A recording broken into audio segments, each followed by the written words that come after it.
jogar mais eu amo ver. Ela vem jogar mais eu amo ver.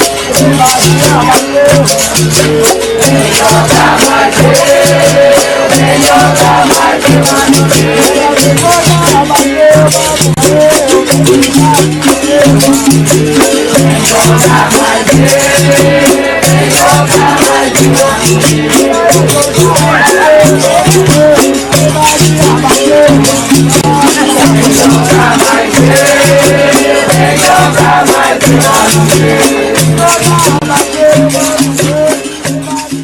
Vamos para a segunda pergunta, mestre? Vamos, segunda pergunta. Vamos lá. Isso daqui, norteando. Tal. Carson. Esse é o mestre Carson. Mestre Braço Carson. direito do mestre burguês. Aí. Não é o Carson Grace, não. Não, já foi. Né? Já foi. Tá. Em primeiro lugar, quero parabenizar o mestre Itapuã Beira-Mar pelo Movimento Novo. Obrigado. Apesar de não ser um projeto só meu, mas é meu também, obrigado. Tenho duas perguntas, uma ligada à outra. Na sua opinião, quais os rumos que a globalização está trazendo à capoeira? E como lidar com o paradoxo tradição e evolução? Boa pergunta. É interessante, existe bem essa questão, esse conflito entre essa coisa tradição e evolução. E aí com relação aos rumos que a globalização está trazendo para a capoeira. Então, a globalização está fazendo com que a capoeira se expanda pelo mundo. A gente falou do filme Capoeirão Passa 2, ele mostra um pouco isso. Você vê hoje mestres de capoeiras israelenses, russos, holandeses. Então a capoeira está ganhando outras línguas e está se convergindo com outras culturas. E isso faz com que a capoeira cresça, se expanda, se qualifique em vários aspectos e se modifique. Né? A capoeira que era praticada em Salvador na década de 40, né, que é, digamos assim, essa época auge entre que tinha bimbo e paixinha, é diferente da capoeira que chegou em 70 no Rio de Janeiro e que saiu para o Brasil e que é diferente da capoeira de 2000 que foi para a Europa e que vai ser diferente da capoeira de 2020 que está chegando na Ásia, na Rússia. Então, assim, a capoeira ela vai se expandindo, a globalização facilita esse processo da capoeira, né? Isso também dá um suporte profissional para o capoeirista, porque assim, nós capoeiristas ainda temos uma fragilidade profissional, como se afirmar profissionalmente com a capoeira. Né? Atualmente é dando aula. E aí o mercado brasileiro é um mercado saturado e às vezes não tão interessado. Aí o mercado estrangeiro já começa, então tem muitos capoeiristas que decidem não largar a capoeira e continuam com a capoeira porque vem a possibilidade de trabalhar fora do Brasil, ainda dando aula. E aí, a partir disso, também começa a ter capoeiristas de alto nível de outras culturas. Você tem capoeiristas hoje de alto nível nos Estados Unidos, na Europa, em Israel. Israel é demais, né? Você tem capoeiristas no próprio Japão, Indonésia, assim, sempre você vai ter, hoje você já consegue tirar capoeiristas de alto nível de quase todos os continentes. Então, isso faz com que a capoeira comece a ter mais visibilidade na cultura local. Estrangeiro, então, né? Estrangeiros. Então, quando um australiano joga a capoeira de forma muito bonita, o australiano vai prestar mais atenção do que se fosse um brasileiro, porque não é um brasileiro, é um australiano. Um japonês é a mesma coisa. Então, a capoeira crescendo, ela começa também a achar novos nichos, né? Então, a gente já viu falar não sei se vocês já ouviram falar, mas eu já tive lá um projeto super interessante, tem o primeiro college de capoeira na Austrália, do mestre Peixe, do Capoeira Brasil lá em Sydney.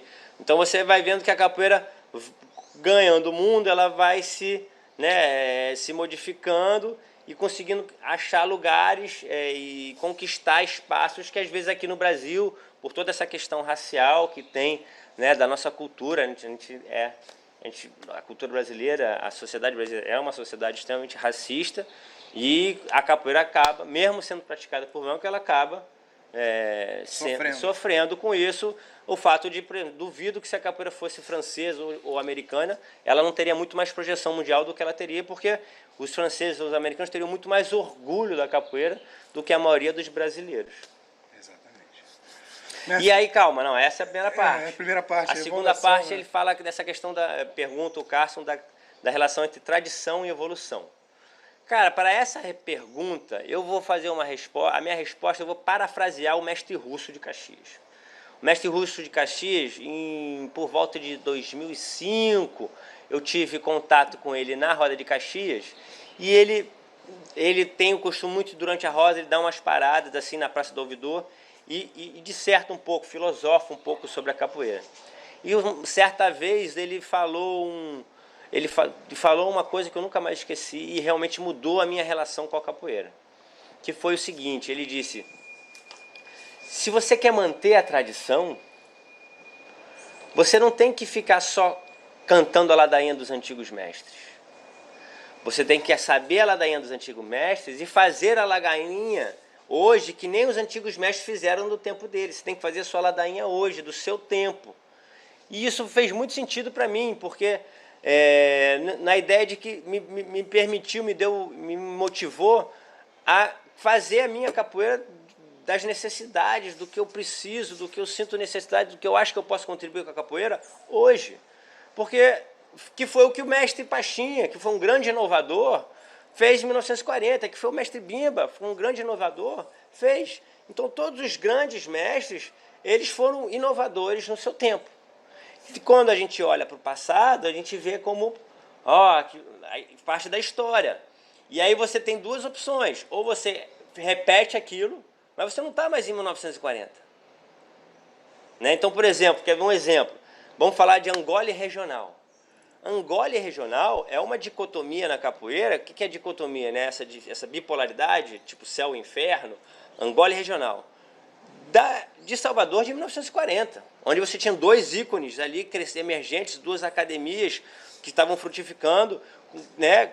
Pachinha e Bimba. Você falar de Angola e regional hoje, em 2019, quantos tipos de Angola, de academia de Angola, quantos tipos de academia que se dizem regional e que nem segue o que o Bimba fala. Então, assim, não dá mais para falar de Angola regional hoje. Hoje a gente tem que falar de capoeira de grupo, tem que falar de capoeira Angola moderna, que se modificou muito depois da projeção do mestre Moraes, que é o pai da capoeira Angola moderna. Então, assim, a capoeira hoje, as questões de hoje, elas são de hoje, do seu tempo. Hoje a gente tem que falar a violência nas rodas. Outro exemplo, a violência das rodas de 90, hoje não tem mais cabimento. Hoje você tem uma atitude violenta na roda, você vai ser filmado e todo mundo vai julgar você. Naquela época, ninguém enfiava a porrada no outro e ninguém falava nada. E criança também. Criança. Então, assim, a capoeira, ela está sempre se reintegrando, se readaptando à realidade. Esse é o princípio da roda. Eu vou entrar na roda, eu não vou fazer um movimento antigo que o mestre... Eu conheço aquele movimento antigo, mas se o cara me der uma pegada nova, eu tenho que fazer uma saída nova. Eu não posso fazer uma saída antiga para uma pegada nova. Eu tenho que saber a saída antiga, mas eu tenho que saber criar uma...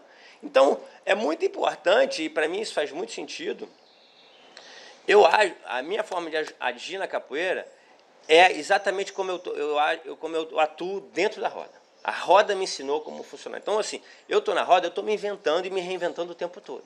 Eu estou me recriando o tempo todo. Porque é só assim que eu consigo desenvolver na roda. Então, como é que faz sentido eu ter que me recriar na roda, aí eu saio da roda e não posso criar nada? Tem que ficar... Não faz sentido. Mas eu estou me recriando na roda baseado em tudo que eu já vi, de todos os movimentos, todo o ritual que eu ouvi do passado. Isso me inspira, me estimula, mas me inspira a ser novo, a criar. O capoeirista é um artista. E a arte é esse processo de se reinventar, de se criar. Então, não faz sentido para mim você ficar só repetindo o passado. Aí você congela. E aí a arte não cresce. Aí vira um museu. Acho que é importante conhecer o passado, conhecer a tradição, mas a tradição é a evolução. Então, na pergunta do Carson, qual é a relação entre tradição? A evolução é a tradição. Porque o que é tradição, o que é a tradição do passado, o que foi feito no passado, foi feito para evoluir. Exatamente. Naquele momento. Então eu tenho que chegar aqui hoje e querer continuar a evoluir. Não quero involuir, querer repetir o que era o passado. Não faz sentido. Eu não estou naquele passado. Então acho que essa é a grande questão. É uma questão muito difícil, né? As pessoas não conseguem nem conversar sobre isso, mas para mim está muito claro. Meu mestre me ensinou isso, eu pego o meu legado do mestre, é isso. Então, assim, o meu mestre é um mestre que escrevia livros. E eu, na ideia dele, a intenção dele em escrever livros foi expandir o conhecimento da capoeira. Eu faço isso com vídeos. Então eu poderia ficar só escrevendo livro? Sim, eu posso escrever livro? Posso. Mas assim, a atuação, a presença, a penetração do livro hoje é muito menor do que o vídeo. Por que eu vou abrir mão do vídeo? O vídeo é do meu tempo, não é do tempo do meu mestre. E aí, o que eu estou fazendo? Eu fazendo vídeo, eu estou seguindo a tradição do meu mestre que escrevia livro. Que seguia a tradição do mestre dele que falava na oralidade, que não escrevia, porque não era letrado. Ele já foi um mestre que já teve academia, se formou, faculdade, então escreveu livro. E assim vai sucessivamente. Eu acho que essa é a grande questão, minha interpretação, claro, da relação entre tradição e evolução. Beleza, Carlos?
My grandfather fought China.